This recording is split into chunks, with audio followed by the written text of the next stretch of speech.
Hello friends, welcome to our channel. Next పాట అంజలి కన్య. నీ number అంజలి number ఇస్తావా ప్రియా? అన్న అని నెంబర్ ఇచ్చింది. ఎప్పుడు నీకు ఏ అవసరం వచ్చినా ఒక్క కాల్ నిమిషంలో నీ ముందు ఉంటారా ప్రియా? థ్యాంక్స్ అన్న కార్తిక్. నేను ఇలా అంజలి కోసం వచ్చానని అమ్మకి అంజలికి చెప్పకు ప్రియా. ప్రియా చెప్పను అన్న కార్తిక్. ఓకే ప్రియా, డ్యూటీకి టైం అవుతుంది, ఇంకా మేము వెళ్తాము, మళ్ళీ కలుద్దాము. ప్రియా ఓకే అన్న, బాయ్, జాగ్రత్త. కిరణ్ బాయ్ ప్రియా, నువ్వు జాగ్రత్త. కిరణ్ బాయ్ ప్రియా. సాయంత్రం 6 గంటలకి కార్తిక్ అంజలికి ఎలా ఉన్నారు మేడం అని మెసేజ్ చేశాడు. గంట తర్వాత అంజలి ఎవరు మీరు అని రిటర్న్ మెసేజ్ చేసింది. కార్తిక్ నా పేరు కార్తిక్, మీరు అంజలినే కదా? అంజలి మీరెవరు సార్? కార్తిక్ చెప్పాను కదా కార్తిక్ అని. అంజలి ఏం పిచ్చి పిచ్చిగా ఉందా? కార్తిక్ కోప్పడకండి, ఫ్రెండ్గా మాట్లాడచ్చు కదండి. అంజలి మీరు నా ఫ్రెండ్ ఉండా లేకపోతే మా బంధువా? ఎవరు మీరు? మీతో నేను ఎందుకు మాట్లాడాలి? ఇంకోసారి మెసేజ్ చేస్తే పోలీస్ కంప్లైంట్ ఇస్తా. కార్తిక్ పోలీస్ మీదే పోలీస్ కంప్లైంట్ అని మనసులో అనుకుని ఏమి వద్దులేండి అని మెసేజ్ చేశాడు. తర్వాత రోజు ఉదయం కార్తిక్ అంజలిని చూడడానికి కాలేజ్కి వెళ్తుండగా ఎవరో అమ్మాయికి ప్రమాదం జరిగింది. ఆ అమ్మాయిని చూశాక కార్తిక్ గుండె వేగంగా కొట్టుకుంది. ఆ అమ్మాయి ఎవరో కాదు, అంజలి. తను తెలియకుండా కార్తిక్ కళ్ళల్లో నుంచి నీళ్లు వచ్చాయి. అంజలి స్పృహలో లేదు. కార్తిక్ కారులో అంజలిని హాస్పిటల్కి తీసుకెళ్లాడు. ఆ అమ్మాయి అంజలి అని కార్తిక్కి తెలియదు. డాక్టర్స్ లోపలికి తీసుకెళ్లారు. ఆ అమ్మాయికి బ్లడ్ చాలా పోయింది, బి పాజిటివ్ బ్లడ్ కావాలి అన్నారు. కార్తిక్ నాది అదే బ్లడ్ గ్రూప్ డాక్టర్, నేను ఇస్తా అని బ్లడ్ ఇచ్చాడు. నర్స్ ఫోన్ రింగ్ అవుతుంది సార్. కార్తిక్ ఇది నా ఫోన్ కాదు, ఆ అమ్మాయిది. నర్స్ తన వాళ్ళేమో మాట్లాడండి. కార్తిక్ అని కాల్ లిఫ్ట్ చేశాడు. ప్రియా ఎక్కడున్నావు? కార్తిక్ ప్రియా ప్రియా మీరెవరు? కార్తిక్ నేను కార్తిక్ని మా. ప్రియా అంజలి ఫోన్ మీ దగ్గర ఉంది ఏంటన్నా? కార్తిక్ తను అంజలియా అని షాక్ అయ్యాడు. ప్రియా అన్న తను ఎక్కడ ఉంది? కార్తిక్ హాస్పిటల్లో ఐసీయూలో ఉందిరా. ప్రియా అంజలికి ఏమైందన్నా? కార్తిక్ ఇందాక అంజలిని చూడడానికి కాలేజ్కి వస్తుంటే రక్తపు మడుగులో అంజలి పడి ఉంది, ఎవరో అని హాస్పిటల్కి తీసుకొచ్చాను.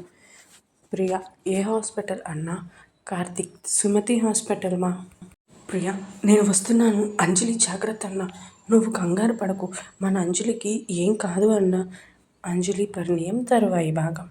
30 నిమిషాలలో ప్రియా హాస్పిటల్కి వెళ్ళి అన్న అంజలి ఇప్పుడు ఎలా ఉంది అన్న. కార్తిక్ బాధపడుతూ 24 గంటలు గడిస్తే కానీ ఏం చెప్పలేమంటున్నారు ప్రియా. అంజలికి చాలా బ్లడ్ పోయింది, నాదే అదే బ్లడ్ గ్రూప్ కావడంతో నేను ఇస్తానని ఇచ్చాను. అంజలికి ఏమవుతుందో అని చాలా భయంగా ఉంది.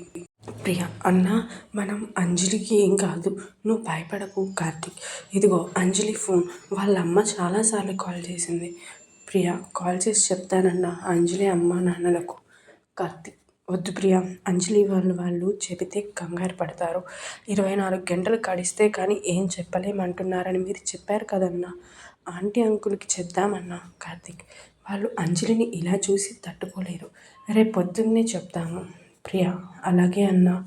తర్వాత రోజు ఉదయం ప్రియా సాయిబాబా గుడికి వెళ్ళి కుంకుమ తెచ్చి అంజలి నుదుటిన పెట్టింది. కిరణ్ కాల్ చేస్తాడు కార్తిక్కి. కార్తిక్ హలో.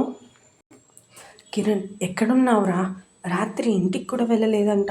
అమ్మ భయపడుతూ ఎన్నిసార్లు కాల్ చేసినా స్విచ్ ఆఫ్ అని వస్తుందని కోపంగా అడుగుతాడు కిరణ్. కార్తిక్ ఫోన్లో ఛార్జింగ్ అయిపోయిందిరా. ఇప్పుడు ఎక్కడ ఉన్నావు అని కిరణ్ అడగగా హాస్పిటల్లో ఉన్నారా. కిరణ్ ఏమైందిరా, ఏ హాస్పిటల్లో ఉన్నావు? కార్తిక్ సుమతి హాస్పిటల్లో. కిరణ్ సరేరా నేను వస్తున్నాను. కార్తిక్ ప్రియా అంజలికి ఎలా ఉంది అని డాక్టర్ని అడిగారు. డాక్టర్ ఆ అమ్మాయి కళ్ళు తెరిచింది, నో ప్రాబ్లం. కార్తిక్ మేము చూడొచ్చా డాక్టర్? డాక్టర్ వెళ్ళి చూడండి అని అన్నారు. కార్తిక్ ప్రియా లోపలికి వెళ్ళారు. అంజలి ప్రియా ప్రియా ఇప్పుడు ఎలా ఉంది అంజలి? ఎలా ఉంది అంజలి? అంజలి పర్వాలేదు. ప్రియా అసలు ఏమైంది? ఈ ప్రమాదం ఎలా జరిగింది? ఇదిగో అంకుల్ చేస్తున్నారు. అంజలి ఫోన్ తీసుకుని ఫోన్స్లో సిమ్ కార్డు తీసేస్తుంది. ప్రియా అంజలి అసలు ఏం చేస్తున్నావు నువ్వు? అంజలి నాన్నకు నేను ఇక్కడ ఉన్నాను అని చెప్పావా? ప్రియా కంగారు పడతారు అని చెప్పలేదు. అంజలి థ్యాంక్స్ ప్రియా. ప్రియా అసలు ఏం జరిగింది? అంజలి మా తాతకు బాగాలేదని కాల్ వచ్చింది కదా. ప్రియా అందుకే కదా నువ్వు ఊరికి వెళ్ళావు. అంజలి అక్కడికి వెళ్ళాక తెలిసింది మా తాతయ్యకు బాగాలేక కాదు నన్ను రమ్మంది. నన్ను మా బావకిచ్చి పెళ్లి చేయడానికి రమ్మన్నారు అని. నేను బావ మంచోడు కాదు నాన్న, నాకు ఈ పెళ్ళి ఇష్టం లేదు నాన్న అని ఎంత చెప్తున్నా వినకుండా నన్ను రూమ్లో బంధించారు. ఫోన్ కూడా తీసేసుకున్నారు. నాకేం చేయాలో అర్థం కాలేదు. నేను హైదరాబాద్ వెళ్ళిపోతున్నా, నా కోసం వెతికితే ప్రాణాలతో ఉండను అని లెటర్ రాసి పెట్టి ఇంటి నుండి తప్పించుకుని వచ్చేసాను. ఆలోచిస్తూ వస్తుంటే ఈ ప్రమాదం జరిగింది. అవును అతనెవరు? ప్రియా నువ్వు రక్తపు మడుగుల్లో పడి ఉంటే ఈ అన్న హాస్పిటల్లో జాయిన్ చేసి నీకు బ్లడ్ కూడా ఇచ్చారు. అంజలి థ్యాంక్స్ అండి. పర్లేదండి, నాకు డ్యూటీకి టైం అవుతుంది. ఏమన్నా అవసరమైతే కాల్ చేయి. ప్రియా ఓకే అన్న, జాగ్రత్త. కార్తీక్ హామా. అంజలి బిల్ ఎంత అయింది? ప్రియా అన్న కట్టేశారా? అంజలి ఎవరు ప్రియా అతను? నా బిల్ తనెందుకు కట్టాడు? ప్రియా తెలిసిన అన్నలే. ఇంకా ఉంది, తర్వాత భాగంలో చెప్తాను.